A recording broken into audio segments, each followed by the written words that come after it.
du vampyr?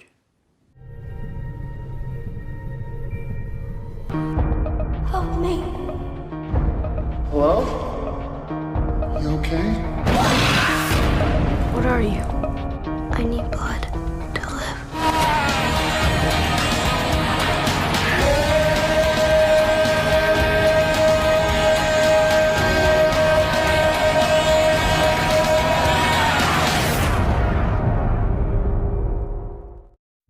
Welcome back to another episode of the Cult of Films, sir. Glad to be back. Glad to talk about vampires. And thanks for letting me in on this episode, John. So many members of the Bad Movie Night podcast, I feel like I let the right one in. Branding. Yeah, I don't get it either. I know Let the Right One In is one of your favorite horror movies of all time, right? I don't know. Yeah, I guess it's probably one of my favorite. I don't know. That's a hard thing to say. It's one of my favorite vampire movies for sure. Sure. Definitely one of mine as well. And then there's another movie that we're going to kind of talk about also that happened 2 years later. Strange. Yeah. I mean, I can just blanketly, or I can just say, I'll say this. I like the remake. I don't like it as much. Mm-hmm. Okay, well, first, before we get there, that's a nice tease. Okay, sorry. How did you initially hear about the 2008 Swedish version? You're not going to believe it, John. I used to take the train to work for like an hour every day, and I used to read. And I read the goddamn book. What? I read this book. Oh my God. It's been over a decade or whatever. More than that, I guess. Oh my God. With your glaucoma? Yeah, exactly. With all this glaucoma. I read the book. I don't know if I read it before the movie came out or I read it afterwards. But this movie, especially considering when it came out, because there's been such a resurgence of these more thoughtful horror things. Not that they haven't existed in the past, but nowadays it's very common to find a very thoughtful horror movie. Yeah. And that's what this is. And it's Swedish and has a very particular aesthetic and setting.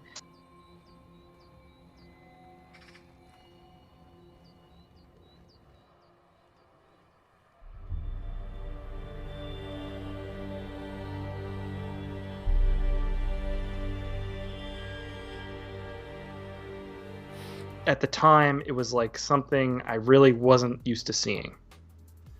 And it sticks with you. And it's touching and disturbing in all the right ways. Yes. I love this movie. It is everything that you want and everything that you didn't know you wanted, because it's just so, it sounds so like contrite, but it's so layered. Yes.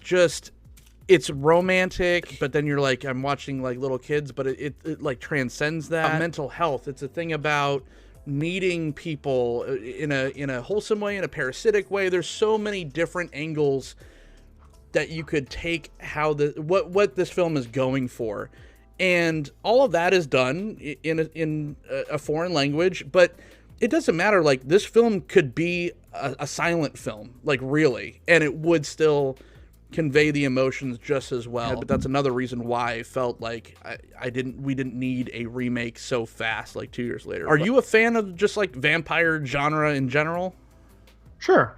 Yeah. Why not? Yeah. I mean, I like them. What's so cool is that everybody knows what a vampire is, but they were able to tell a different aspect or a different side to that story. Mm-hmm. Sure, you have, Interview with a Vampire, which has some similar themes. You had, Kirsten Dunst as a young vampire. Yeah, you Claudia. kind of thought about that as like an aspect of like, this person's immortal, but she's always going to be a kid. Mm-hmm. Like, there is so many layers to peel back with this movie, and some of it's ambiguous and some of it's not. But to answer your question, vampire fan for sure.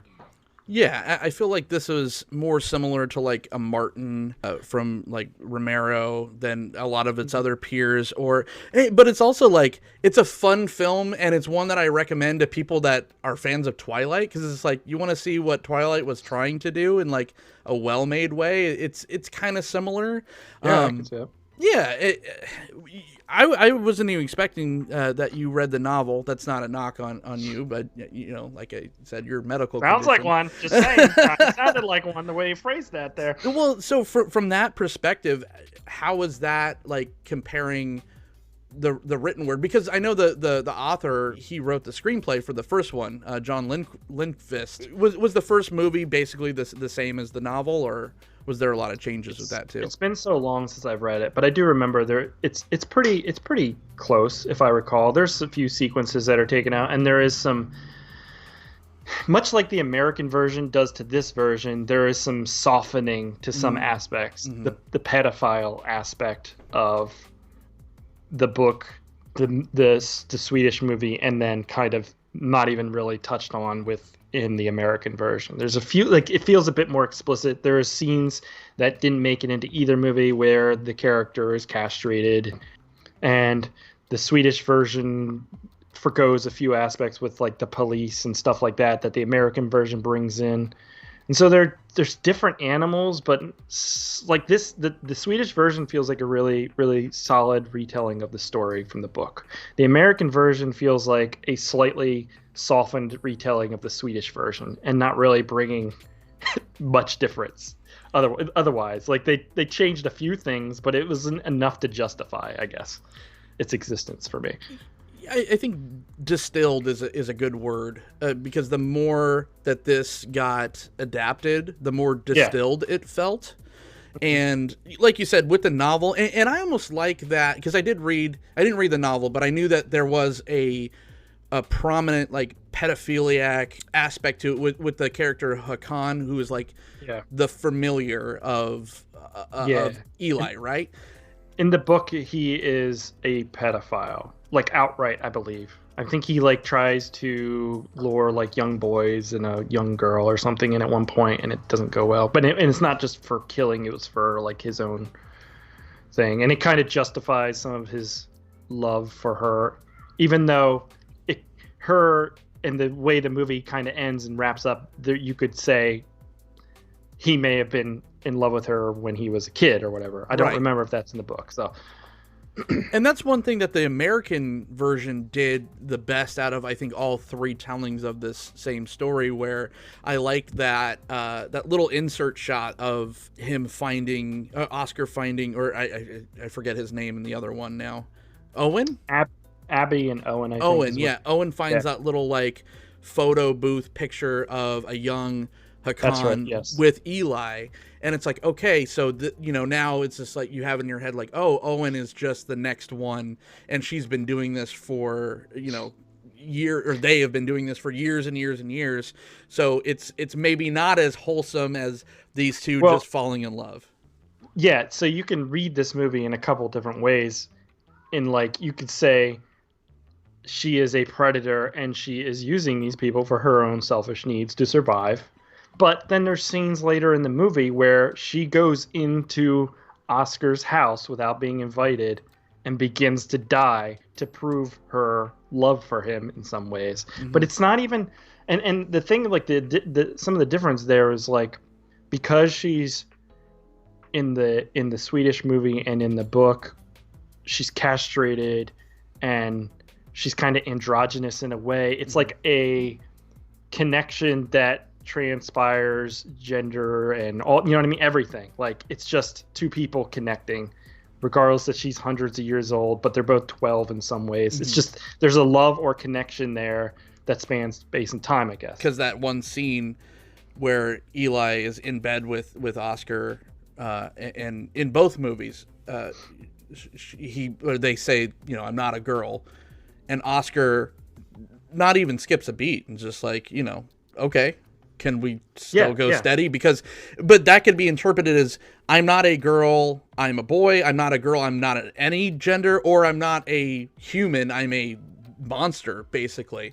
And the fact that Oscar or Owen is just still so on board kind of shows where these two aren't so far off from each other, mentally. Because, the film opens up, both films open up with the male character in a very kind of violent place where they're, pretending that their bullies are right there and they're stabbing trees or in the mirror. Yeah, but the American version does what Hollywood movies do, and it goes over the top in a stupid way, where he puts on a stupid mask. The mask, yeah. And it's silly and it's dumb. And the other way is dark and disturbing because of the act he's doing, and you're like, Jesus, this kid has issues. Right. The Hollywood version makes it so over the top that it's just silly. It's not as disturbing, I guess, or depressing. No, 100%. And the biggest disappointment of the distillation of, by the time we get to the third piece, is that it again does the American thing where it's just like, oh, we're going to zoom in on the violence, like Hakan's kills are more brutal or even a little more stylized in some ways. Like I like that like train where they're at the train track scene and it kind of like pulls out and does like a wide shot. Yeah.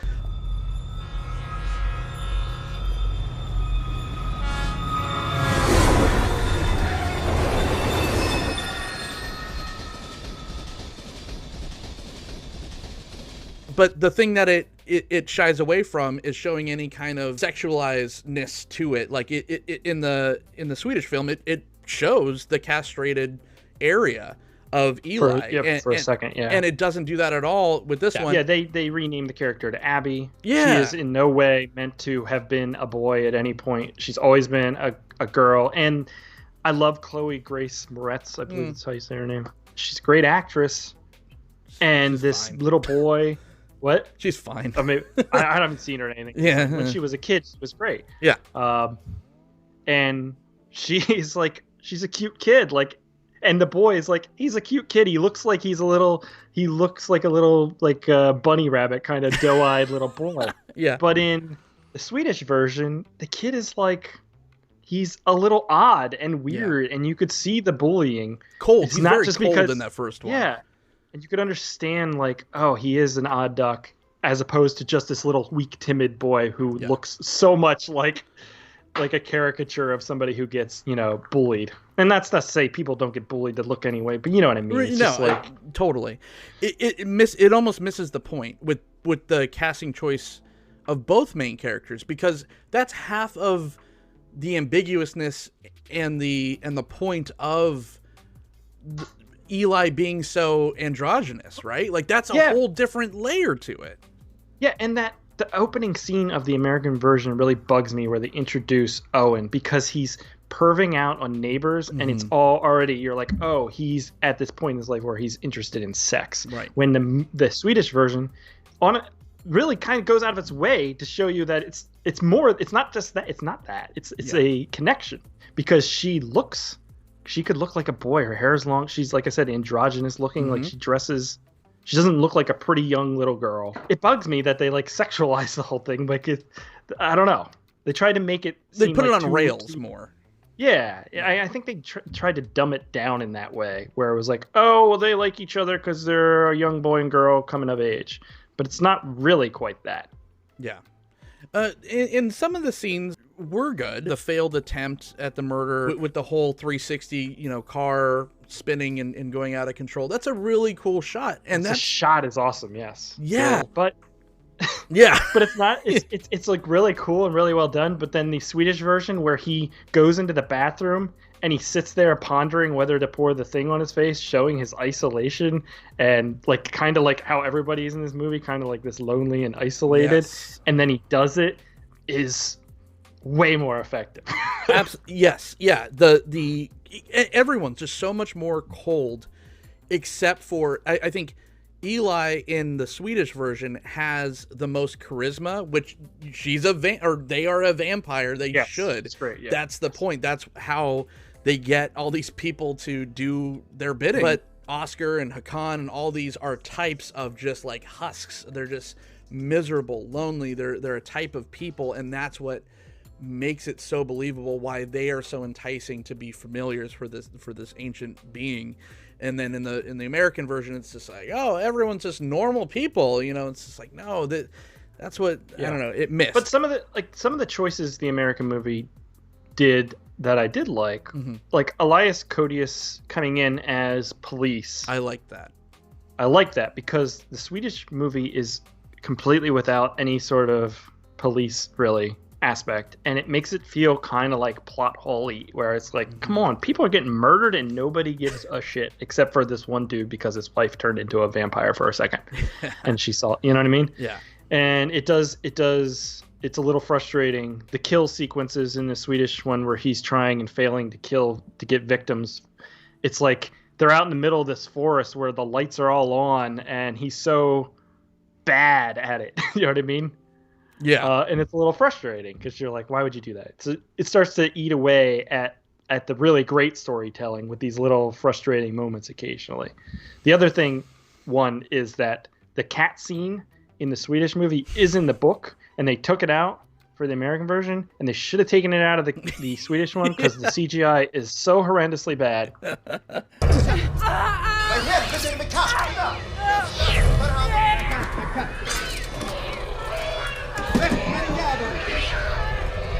It was charming. It was like that movie with Michael J. Fox as like a mouse, but like made in like 2000 or something. Like Stuart Little?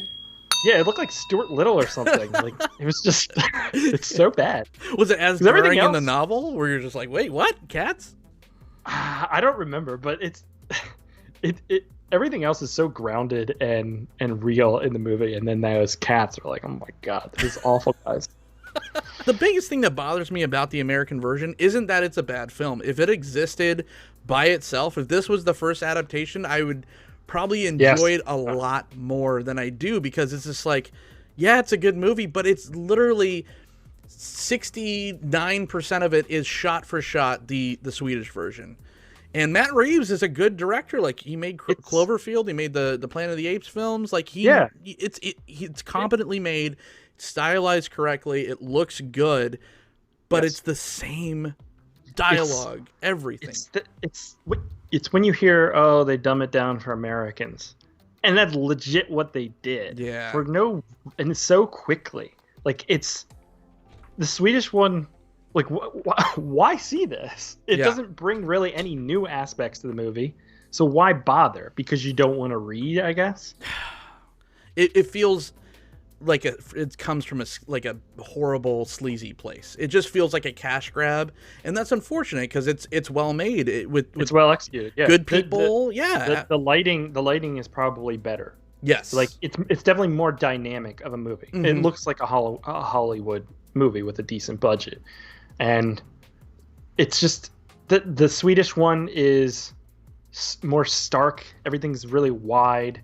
It's alien to me because it's Sweden and the buildings look different and the clothes and the way people talk and stuff, but in a way that I kind of really liked as well. Well, the setting itself is an actual character, because where better place for a vampire to live or to exist than a place that's dark, most of the time. It just makes more sense to be in this little tiny place in Sweden where it's off the grid. Maybe that's why the cops aren't so prevalent there. It's just this little tucked away corner of the world that this apartment complex and like a pub exist, where now we're in New Mexico, and it's just like that, as well as the dynamic of the androgyny.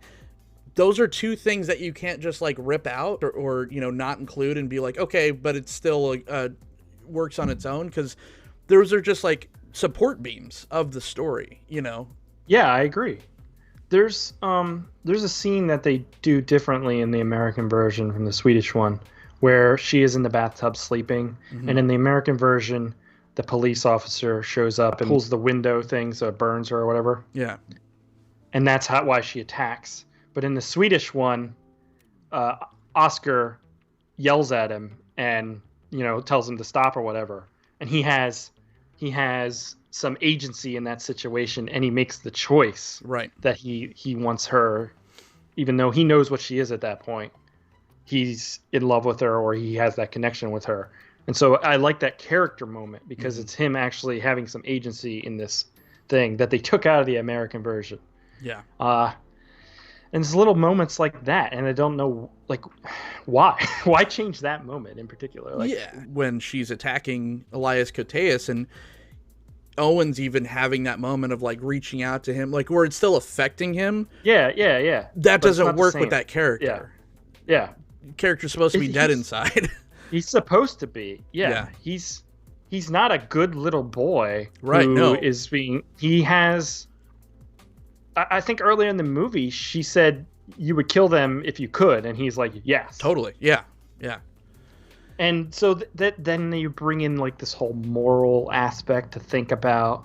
Like it's just all these kind of like hinted at ideas that are just really interesting, and it's all kind of around vampirism, right? Mm-hmm. So like that pedophilia aspect is something to think about because she's 12 always, Right. and it'd be weird. And what I like is like she's 12, also is 12. Like she still talks like a kid, and like yeah, and that's what I think is the main difference between a character like Claudia from Interview with a Vampire and Eli, is where it seems that like Claudia is a 12-year-old body, but she's like grown up mentally, like she is an adult. yeah, You feel like she's mature, where Eli feels almost like emotionally frozen as a 12-year-old. And it's tragic. Yes. Because there's hints then where like she's like eating or something, and you see like a flash of what she might actually look like, where it's like this old woman type thing. Yeah. But inside she's still like trapped as this young girl. Yeah. And that's like the tragedy of her life. And that's the thing where like it's a happy ending. They're riding the train away together, but in reality it's like, no, Oscar, like this is what you are now hacking or whatever his name was. You are repeating this and you just don't realize it. Right. And whether or not she has an actual connection with him, I would say she probably does. But then there's that whole aspect to think about for her where she's been alive for so long and it's like a blink of an eye where she gets to spend with this person. Mm-hmm. Well, yeah, because even in the the American version, you could see that like when he's just like, don't go hang out with that little boy tonight, and then she like has this really tender moment with this old man. Puts a hand on him and, yeah.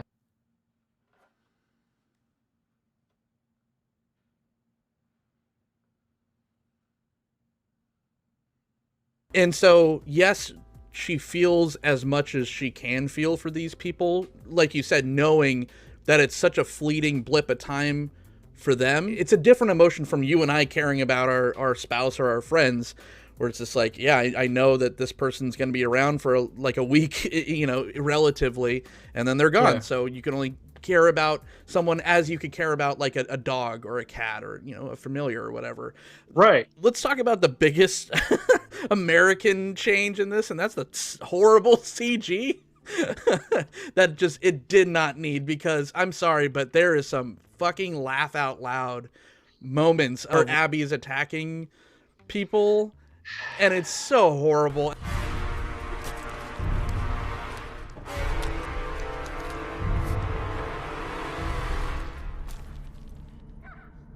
It literally doesn't add anything to the movie, and it protracts from the experience. Yes. And that's kind of my thing with like the Swedish one with the cat scene. Like you could have done something a little differently that would have portrayed the exact same thing. And it's just a bad choice. Like that's where it feels like they're hamming it up for a generic horror audience. When this movie is not in any way meant for a horror audience who's looking for a vampire kill movie. No. It is way more thoughtful and slow paced for that. And so to add that stuff in, and like the opening, which was cool in the American one where he's already burned, but like it just feels like, okay, this is a horror movie. Right. It doesn't feel, you know what I mean? Like right, yeah. Well, the more horrifying kills are supposed to be when the humans are killing, because they're not the ones that are doing it out of necessity. So when Hakan is doing it, that's supposed to be effective, and it is. It's effective in both the Swedish and the American version, because, or even when Owen does, or Oscar does any acts of violence, him hitting the kid in the face with the stick is supposed to be more affecting to the audience than seeing a vampire kill, because it's literally just hunting. It's like relatable. You're just killing a cow at that point, and that's what it's supposed to be. It's not supposed to be this horrible like fucking jumping bean thing. Oh, it's just terrible. And it's done in a realistic way, because I don't know if you've ever been hurt like that, where there's this moment where it's like the realization of what happened, and that happens with the kid. He gets hit and he's like, and then he starts screaming as the blood, and it's like that happens. That's real life. Yep.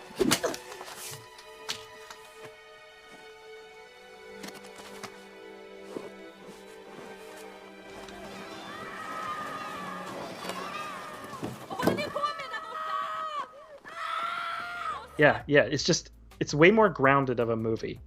It's the Hollywood sheen actively hurts this thing in a way. Absolutely. Although the gore and burn effects on Haken, and then I forget what his name is in the American version. The American version, his burns look way better. Oh, see, I felt the exact opposite. I felt like, Oh, really? Yeah, the one in the Swedish where you could actually like see through his like skin and stuff, and I like that more. I thought Richard Jenkins looked like he had a big rubber mask on. Yeah, I'm more thinking of like the opening scene. I get you might be right, but yeah. And then they don't have him fall and hit his head on the thing. Like It's just why that was so cool. The scene, when horror fans really think about this movie, they think of the pool scene.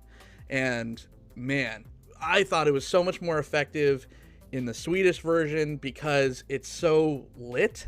You could just see it's just like blinding gym lights, right? And you could just see every little drop of blood and just hear everything so much better. Where in the other one, it's just like they kill the lights, and that's what they're trying to make it more. They make it horror, yeah. Yeah, and I'm just like, oh, it wasn't meant to be. It wasn't meant to be suspenseful that she's coming in to kill them. Right. It was meant to be like, whoa, these kids are they going to kill him?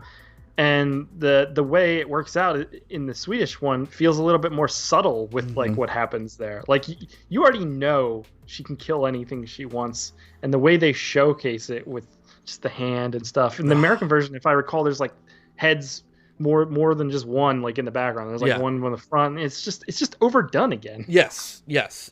Overdone is exactly it. It's more affecting again that she leaves one alive. Yes. Yeah. In the book, he says something at the end that like Oscar was rescued by an angel, I think, or something like that. If I got that right. But yeah. That scene is so goddamn iconic. It's just such a great idea. So well done. And I think it's because the majority of it you don't see. And that's what makes it's just sound and his like reacting and that hand disconnecting. You're like, oh my God, she is so powerful and violent. But it's not really about that either. You know what I mean? It's about what she's doing for him. And and even Oscar's reaction, his just smile. And that's it. And that's it's. I think Let the Right One In is as close as perfect to a horror film as you could do, as far as pacing goes. Just storytelling, execution, everything is just it's just next level shit, right? It's just so inspiring to take such an old, completely what we think of as like it's the vampires. Everybody knows vampires, and take it and find that little aspect that really hasn't been covered too much before, and blow it out in a way where it's also digestible and relatable in some ways with the loneliness and the isolation of these characters and the want and the desire to connect with somebody. Yeah. It touches on so many different emotions. Such a good movie. Such a good movie. And the second one, like, okay, so let's round this out. Would you, I mean, obviously, I think we'd both recommend everyone see Let the Right One In. It's just, as far as Let Me In goes, do you recommend people watch this? Do you recommend anyone watch this? It's hard. It's a good movie. Yeah. If the original didn't exist 2 years earlier, I'd be like, this is the most fucking amazing. I'd probably have this almost same thoughts. Exactly. Because I wouldn't have known the difference. But it's those little differences make so much of a difference in the Swedish one. Yeah. So there's no reason not to. It's not like it's a bad execution on a good story. They're both great executions. Just the one is a little bit better and came first. So yeah. Unless you can't read, like, don't like reading subtitles, then I guess. Still, and I could see that for a lot of different foreign films, but this one, like I said, it almost plays like a silent film, where and the language is close enough too. Like, it's just like, he says, instead of vampire, he says vampire or something. You're never lost. Where I was taken, like, I wasn't glued to the screen as much as I was watching another foreign film, like trying to just read. I was able to actually watch what was going on. Yeah. And then sometimes when they were having a little bit more exposition, sure, I would like look down, but what's going on the entire time, and that's just the execution of the storytelling. So you could watch this without any dialogue and still pick up on it. I agree. Totally. That's our shining endorsement of Let the Right One In. It's our weird half-ass endorsement of Let Me In. Again, if you just like more, if you just want more of a popcorn movie, I guess that's who I'd recommend it for. If you want more of a horror experience, but man, I mean, I feel like everyone should see Let the Right One In. There's a little bit, even for non-genre fans, there's a little bit for everybody. But I was gonna say, like, yeah, popcorn, but I don't even think like a generic popcorn horror audience would really like Let Me In that much either. True, yeah. So it's like, I don't know. Yeah, I don't know who to recommend it for, but that's our discussion on these two films. It's just such a curious case that this happened, and I don't think it ever really happened again. Like, two movies this successful, this beloved, like happening 2 years after, it was just such a weird phenomenon that this even happened and it existed this way, but it does. All this content's out there. I think Let Me In is even like streaming free on YouTube in like high def. So the author did a short story that follows up on these two characters. I haven't read it, but it's out there if you're interested. I heard it's bad. Oh, no. I haven't read it, but I won't read it then. Yeah. All right. Well, thank you so much. I wouldn't. I couldn't have done this with anyone else. Like I wanted to ask someone on to talk about these two films with someone that cared about it as much as I did, because I didn't want to discuss like, oh, is Let the Right One In a good movie? Like, no, I wanted, It is a good movie. It's incredible. I don't want any dissension there. I wanted to just talk about it. So thank you so much, Chris from Bad Movie Night, for coming on this show. Thanks for having me. Yeah, where can everyone find you, sir? Bad Movie Night on them YouTubes. Just search for it. It's there. You'll find something. I am at John the Host, or you could follow this very show at The Cult of Films. We'll be uploading it to all your favorite podcasting sites, like Spotify and Spreaker and all that stuff. So tune in for that as well. Go ahead and thumbs up the video, share it around, tell everyone that we're talking about films. Till next time, I don't know. What's a good sign off for these films? We let you out. You're no longer allowed in. I don't know. Oh yeah.